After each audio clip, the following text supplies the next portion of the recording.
निर्वात में किसी बंद पृष्ठ है, कोई भी क्लोज सरफेस हो, उससे जो आपका रिलीज होता है कौन सा, आपका पूरा का पूरा होल आपका इलेक्ट्रिक फ्लक्स है, संपूर्ण विद्युत फ्लक्स उस बंद पृष्ठ में, उसी आपका सरफेस, जो आपका सरफेस है, क्लोज सरफेस है, उसमें जितना भी इंक्लूडेड आपका कोई भी चार्ज है, टोटल चार्ज है, उसका कितना होता है 1 बाई आपका एप्सिलॉन 0, 1 बाई एप्सिलॉन नॉट आपका टाइम्स होता है। मतलब निर्वात में किसी बंद पृष्ठ से गुजरने वाला संपूर्ण विद्युत फ्लक्स उस बंद पृष्ठ में उपस्थित कुल आवेश का 1 में एप्सिलॉन 0 गुना होता है, ऐसी उसकी थ्योरम कहती है। अर्थात आपको थोड़ा सा और अच्छे से क्लैरिफाई से कैसे लिखना है, फाई ई मतलब आपका इलेक्ट्रिकल का जो आपका विद्युत का फ्लक्स है, फाई मतलब इलेक्ट्रिकल आपका फ्लक्स किसके इक्वल होता है, close integral of surface S for surface, मतलब आपका पृष्ठ क्लोज सरफेस, ये आपका क्या है साइन के सर्कल किसका आपका सिंबल है, वो क्लोज सरफेस का इंटीग्रेशन, आपका क्लोज सरफेस का जो टोटल इंटीग्रेशन है वो आपका ई इंटू ई डॉट डी एस इक्वल होता है फाई जी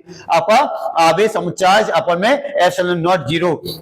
एप्सिलॉन 0 को बताना है वो क्या है, यहाँ पर वैक्यूम की क्या है परमेबिलिटी है, इलेक्ट्रिक परमेबिलिटी है, विद्युतशीलता है, जिसकी वैल्यू आपके एग्जाम में पूछी जा सकती है 8.854 भी होती है into 10⁻⁻12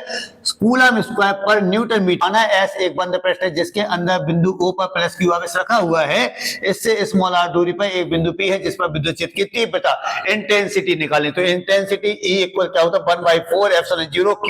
Q by r square. First equation दे दीजिए इसको, यहाँ पर P पॉइंट को कोई भी आपका टिनी आपका एरिया, टिन एरिया कौन सा छोटा सा एरिया, एरिया को ऐसे सरफेस जैसा यहाँ पर लेकर छोटा एरिया तो डीएस है, मैं यहाँ पर रखा है कि कहीं ना कहीं क्या है बिंदु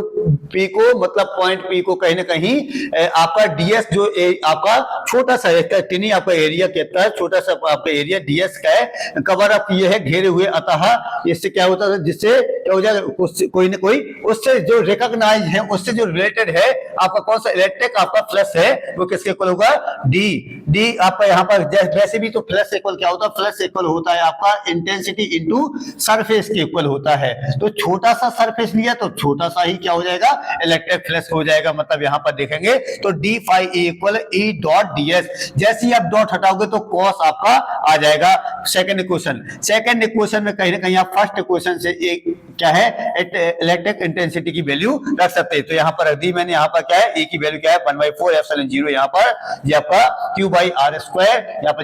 यहाँ पर क्यू बन जाए क्यू कर दिया, यहाँ पर आपका ये पूरा डीएस कॉस थीटा का अपन में आर स्क्वायर, जिसकी वैल्यू होती जो आपका क्या है क्यूब आपका एंगल कहलाता, घन कोण कहलाता, डी फाई कहलाता, डी आपका ओमेगा, डी ओमेगा यहाँ पर रख दिया क्योंकि इसकी वैल्यू क्या होती है डी ओमेगा के इक्वल होती है, तो डी ओमेगा, बाकी सेम टू सेम रहती है। थर्ड इक्वेशन आता है क्या है, किसी बिंदु से आपका टोटल आपका इलेक्ट्रिक फ्लक्स कितना हो जाएगा जो आपका रिलीज होगा वो क्या होगा, तो टोटल के लिए क्या है आपको इंटीग्रेशन करना पड़ेगा, वो भी क्लोज इंटीग्रेशन, सरफेस का क्या हो रहा क्लोज इंटीग्रेशन डी आपका फाई इक्वल आपका क्यू बाई 4 एप्सिलॉन 0, यहाँ पर डी डब्ल्यू, तो सबको बाहर ले डी डब्ल्यू का क्या होता है इंटीग्रेशन क्या हो 4 इक्वल होता, 4 पाई से 4 पाई जाते रहे, तो आपका यहाँ पर देना इंटीग्रेशन और डी क्या होते हैं एक दूसरे के रेसिप्रोकल होते हैं, यहाँ पर कहीं ना कहीं इनवर्स प्रोपोर्शनल होते हैं, एक दूसरे को काट देंगे, यहाँ पर D phi Q by epsilon 0, यही गॉसियन थ्योरम है। Thank you guys.